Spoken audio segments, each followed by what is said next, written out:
welcome back. Welcome back. Before we move on to the final segment, I just want to say special happy birthday to a lovely lady. Now, I know usually when I say happy birthday, there's always some form of, imagery kind of thing. But I don't have a photo of her because this is really impromptu.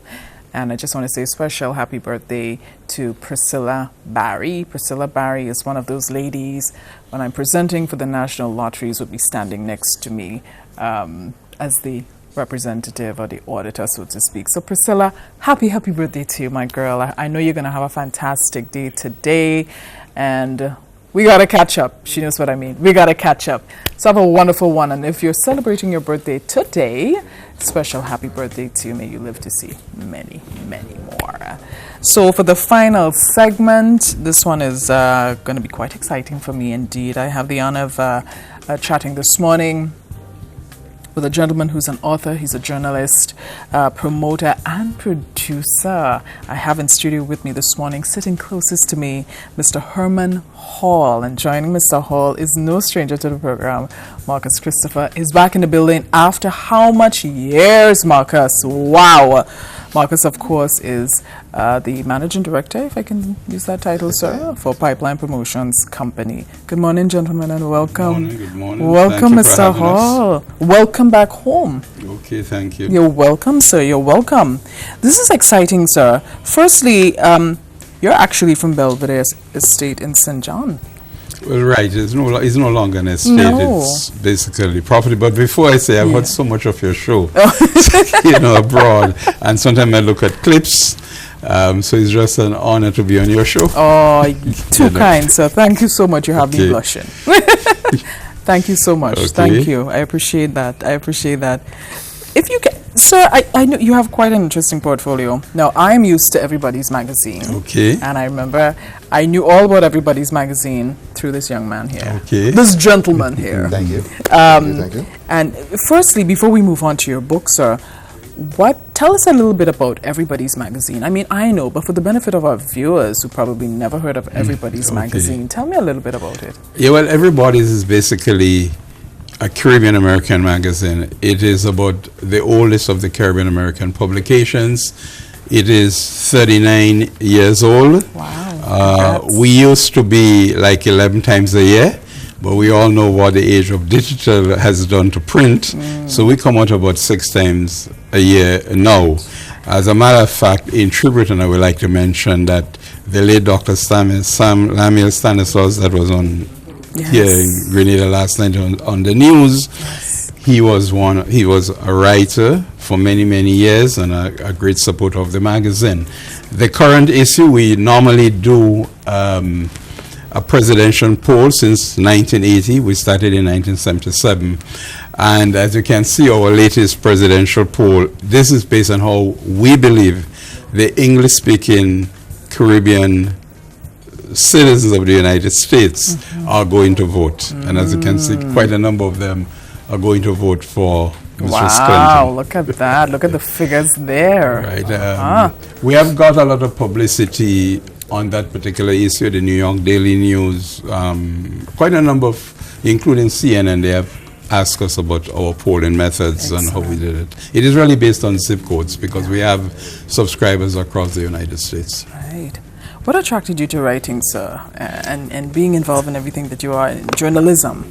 Well, funny enough, I don't consider myself even a journalist nor a writer.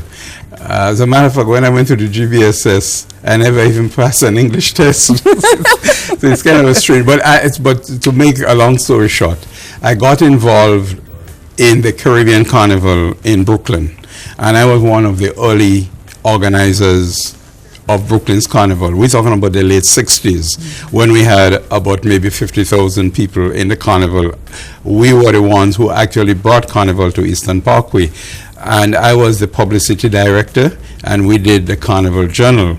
So I fell in love. And at that particular time, the Caribbean American community was saying, well, we only had to depend on Ebony. And Ebony was basically an African American magazine. Occasionally they had a good article on the Caribbean.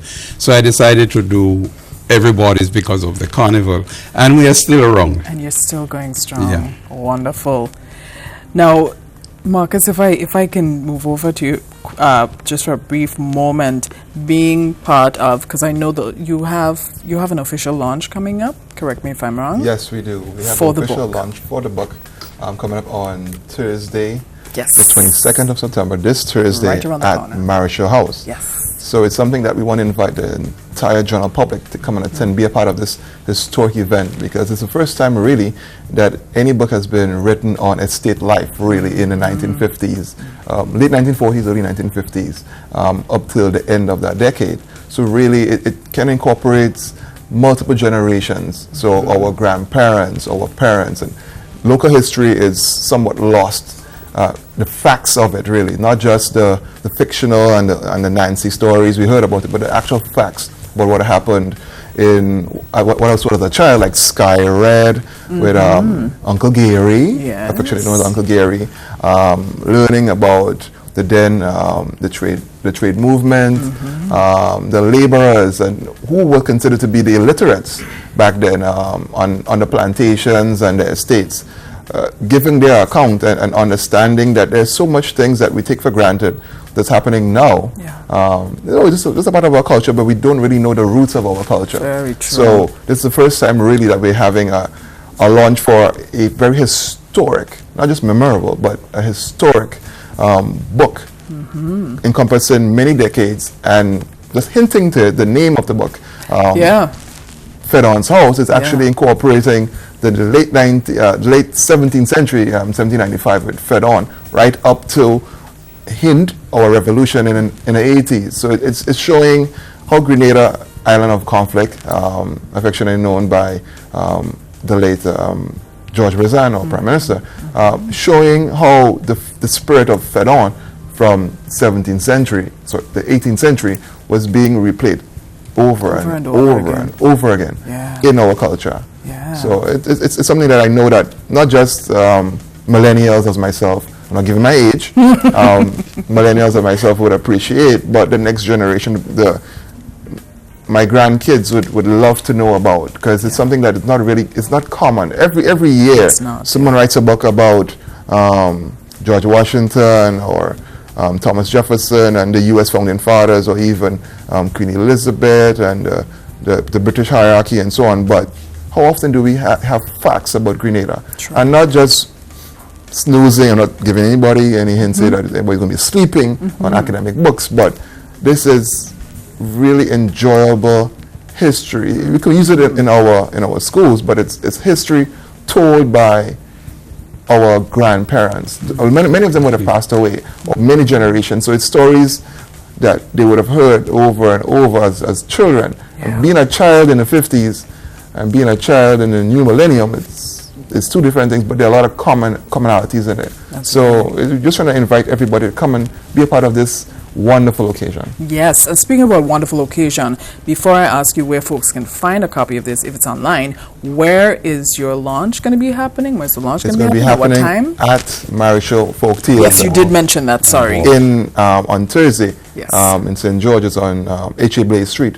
But we also be having an intimate launch, paying homage to Guelph Oh, lovely. at the Guelph Library on Friday at 5:30. So it's going to be 5:30 in Marischal House on Thursday, Right. and it's going to be 5:30 in Guelph on Friday. So you can come over to Guelph and then go to Fish Friday right There after. So you you can go. enjoy There yourself. you Yeah, go. there you go. Is the book available online, sir? Yes, you can get it through Amazon and Barnes and Noble. You know, when Marcus briefly mentioned the laborers, because this is not a fictional history book, this is an actual book. One of your first guests, Dr. Philip Doe, Yes. she was reading the book, she said, last night, and then she discovered we were talking about a Brisbane Carlist. And it so happened that we are speaking in the book of Dr. Cullis' father. Yeah. Really? Byron Cullis. And so she was shocked, and I said, oh yes, I babysit Dr. Byron Cullis when he was 1 month old. Oh, my goodness. And his father is we quote his father a lot in the book. So there is a lot of Grenadians who may see, especially who work in Belvedere and in surrounding estates in the 1950s, they may see their great grandparents or parents mentioned in the book, people they have heard about, passed on, and so forth. That is wonderful. We got a question from the sidelines. Any mention of a backwards horseshoe? Backwards horseshoe. Backwards. Well, let's put it this way. I thought this was a serious book, and we should not even mention that silliness with Pharaoh, because when one understands Pharaoh, and this was real war, and there was a lot of battles, and this was a high military man. Unfortunately, over the centuries, we sort of made him, we sort of trivialize him, and we cannot blame anyone for doing that, because we heard it from the British perspective. It is only now we are beginning to do more and more research. I remember as a youngster getting into an argument with Father Davis. I believed in Father Davis, and I said, Father Davis, there must be information here somewhere in the archives in Grenada. Yeah. And he said, no, whatever there is about Pharaoh, it's in my book. And people like Beverly Steele and Dr. Curtis Jacobson is right here in St. George's. Yes. They are hundreds of years old. So now we are finding those documents, and we are seeing that how important. He was a great military general. Yes. So it's a very good question you asked. Great question indeed. And on that note, folks, we got to take our leave. I just want to say special thank you again, Marcus. Good to see you. And sir, it's a pleasure and an honor. Thank you very much for having us. You're welcome. Marcus, can we stretch? So, folks, don't forget the launch for this incredible book, Belvedere Estate, Fedon's House, Voices from the Past. And don't forget, it's on Amazon. If you need to get your copy today, you can find it on Amazon as well.